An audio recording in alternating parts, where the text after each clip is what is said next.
Guys, welcome to my new blog. তোমরা কেমন আছো? আশা করি তোমরা সকলেই ভালো আছো। তো গাইস, আমি রেডি হয়ে বেরিয়ে পড়েছিলাম সকালবেলার ঘাটে যাওয়ার জন্য। তো দেখো কি সুন্দর লাইটিং করে সাজিয়েছে। তো বিকালবেলা যখন ঘাটে এসেছিলাম তখন লাইটিংগুলো সাজানো ছিল, বাট জ্বলছিল না, যেহেতু দিনের বেলা আলো ছিল। তো রাত্রিবেলা দেখো কি সুন্দর লাগছে। অ্যান্ড তোমাদেরকে বলে দিই যে আমি বিকালবেলার পার্টের ভিডিওটা ছেড়ে দিয়েছি ইউটিউবে আর ফেসবুকে, তো তোমরা চাইলে অবশ্যই দেখে নিও। তো দেখো কি সুন্দর লাগছে লাইটিংগুলো, সবাই যাচ্ছে। তো বিকালবেলা যতটা ভিড় হয়েছিল গাইস, যারা দেখেছো আর যারা দেখো তারা গিয়ে দেখে নাও, আর যারা দেখেছো তো তোমরা তাহলে জানোই যে বিকালবেলা এতটাই ভিড় হয়েছিল যে সকালবেলা অতটা ভিড় হয়েছিল না। তো দেখো তুমি দেখতে পাচ্ছ সবাই যাচ্ছে, অ্যান্ড লাইটিংটা এত সুন্দর লাগছে। তো কাদের কাদের লাইটিংগুলো ভালো লাগছে তারা অবশ্যই আমাকে কমেন্ট করবে। অ্যান্ড বিকালবেলার ঘাটটা কারা কারা দেখেছো তারা অবশ্যই আমাকে কমেন্ট করবে। তো দেখো কি সুন্দর লাগছে লাইটিংগুলো, তো দেখো।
দেখো বিকালবেলা যতটা ভিড় ছিল সকালবেলা অতটা ভিড় নেই।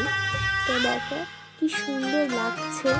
আমাদের তো ছট পুজো বলতে আমাদের খুব এনজয়ের একটা।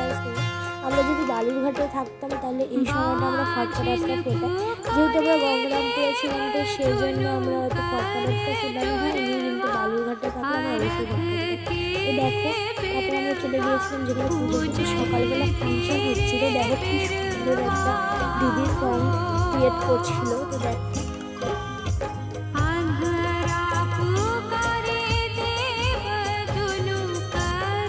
দেখো কি সুন্দর করে ফুলগুলো সাজিয়ে নিয়েছে, আস্তে আস্তে ভিড়ও হচ্ছে। সবাই ঘুম ভাঙছে আর চলে আসছে থাকে। তো কি সুন্দর লাগছে। তো দেখো কি সুন্দর করে সাজিয়ে নিয়েছে। তো সকালবেলা অনেক দেওয়ার সময়ও সিঙ্গাররা এসেছিল, তো সেগুলো আমি তোমাদেরকে দেখাবো যে কোন সিঙ্গার এসেছিলো আর কি গান করছিল। তো কি সুন্দর করে সাজিয়ে নিয়েছি। তারপরে সবাই অনেক দেওয়ার জন্য নদীতে নেমে পড়েছিল। তো আস্তে আস্তে তো ভোর হচ্ছিল অ্যান্ড মজা হচ্ছিল। তো তারপরে দেখলাম যে আমাদের নদীর ঘাটে আমাদের গোপুসোনা এসেছে দেখতে। তো দেখতেই পারলে আমাদের গোপুসোনাকে। তো আস্তে আস্তে সকাল হয়ে গেল।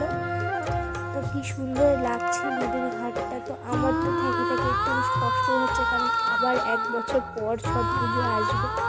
তো অবশ্যই তোমরা কমেন্টে জ্যাচাটি মাইয়া লিখে দেবে আমাকে। দেখো কি সুন্দর লাগছে। তো সকালবেলা এই দিদিটা গান করছিল, খুব সুন্দর গলা, খুব মিষ্টি গলা। দেখো তোমরা শুনতে পাবে এখন গানটা, খুব সুন্দর গানটা করছিল। এমন গান করছিল যে আমারও গান করতে ইচ্ছে হয়েছিল এবং আমিও গান করতে শুরু করে দিয়েছিলাম।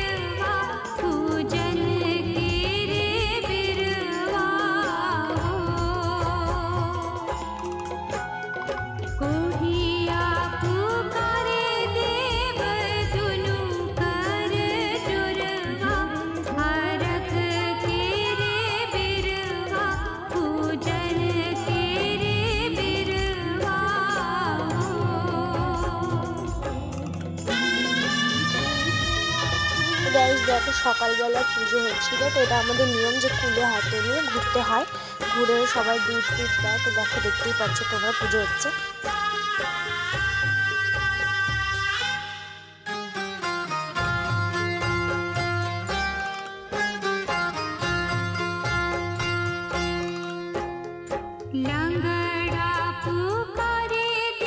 তো গাইস দেখো এখানে সবাই মিলে উপোসটা ভাঙছে। তো আমাদের মধ্যে নিয়ম আছে যে গুড় আর আদা খেয়ে উপোস ভাঙতে হয়।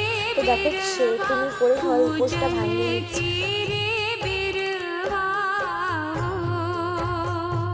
এখন আমরা বাড়িতে যাব। তো বাড়িতে যাওয়ার সময় মাসি অনেক মন্দিরে গিয়েছিল, তো সেখানে মাও গিয়ে শিব ভগবানকে জল দিচ্ছিল। তো সেই দেখো এই ভিডিওটা। তো ভালো লাগলে অবশ্যই লাইক কমেন্ট সাবস্ক্রাইব করতে। আজকে তোমাদের ভিডিওটা